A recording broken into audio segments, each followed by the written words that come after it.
तपाईहरुलाई आज म जापान जानको लागि कतिवटा इन्टेक हुन्छ र कुन कुन समयमा हामी जापान जान सक्छौं त्यसको बारेमा तपाईहरुलाई आज केही क्लियरहरु म बताउन आएको छु। खासमा जापान जानको लागि 4 वटा इन्टेकहरु हुन्छ। 4 वटा इन्टेक मध्ये एउटा जनवरी इन्टेक हुन्छ, जुलाई इन्टेक हुन्छ, अप्रिल इन्टेक हुन्छ र अक्टोबर इन्टेक हुन्छ। अनि जनवरी इन्टेकमा तपाईहरुले जानुभयो भने तपाईले त्यहाँ गएर कति महिना भाषा पढ्नु पर्छ भन्दाखेरि तपाईले जनवरीमा जाँदाखेरि 1 वर्ष 3 महिना भाषा पढ्नु पर्छ। अनि तपाईको त्यति बेला जानको लागि अप्लाई कहिले गर्ने त भनेपछि जुलाई र अगस्तको बीचमा हामीले एप्लिकेसनहरु स्टार्ट गर्न सक्छौं। त्यसैले जुलाई इन्टेक हुन्छ। जुलाई इन्टेकमा तपाईले 1 वर्ष 9 महिनाको कोर्स हुन्छ। अनि यहाँ जानको लागि जनवरी देखि फरवरीको बीचमा हामीले एप्लाई गर्न सक्छौं र त्यति बेला हामीले एप्लाई गर्न सक्यौं भने हामीले के गर्छौं भने हामीले आफ्नो प्रक्रिया पूरा गर्न सक्छौं समयमा।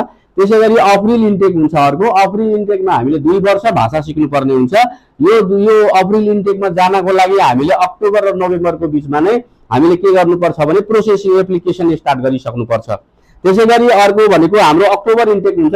अक्टोबर इन्टेकमा तपाईले 1 वर्ष 6 महिना हामीले अब त्यहाँ गएर भाषा पढ्नु पर्ने हुन्छ र यो अक्टोबर इन्टेकमा जानको लागि खासमा हामीले मार्च र अप्रिलको बीचमा नै हामीले एप्लिकेसन स्टार्ट गर्नुपर्छ, यानी कि प्रोसेसिङ स्टार्ट गर्नुपर्छ। यसमा खास गरेर मेन इन्टेक यो 4 वटा इन्टेकहरु मध्ये मेन इन्टेक भनेको तपाईको अप्रिल इन्टेक रहेको छ।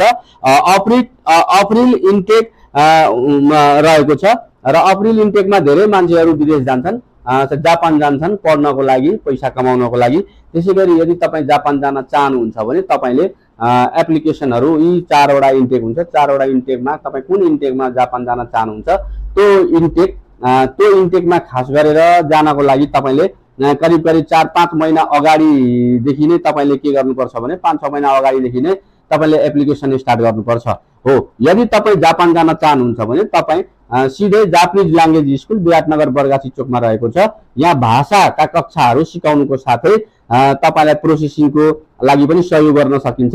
अनि त्यसैले गर्दाखेरि यदि तपाई जापान जान नै चाहनुहुन्छ भने यथाशीघ्र जतिसक्दो चाँडो तपाईले जापानिज ल्याङ्ग्वेज स्कुल विराटनगरको बरगाछी चोकमा रहेको छ, यहाँ तपाईले सम्पर्क गर्न सक्नुहुन्छ र हामीले फोन नम्बर पनि दिन्छु, तपाईले फोन गरेर आउन सक्नुहुन्छ।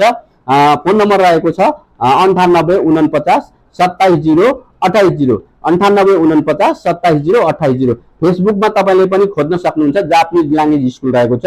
त्यसैले टिकटकमा पनि तपाईले जापानिज ल्याङ्ग्वेज स्कुल खोज्न सक्नुहुन्छ र तपाईले सिधै आएर तपाईले यहाँ सम्पर्क गर्नुभयो भने तपाईले जापान जाने सपना पूरा हुन्छ। हस्त, धन्यवाद।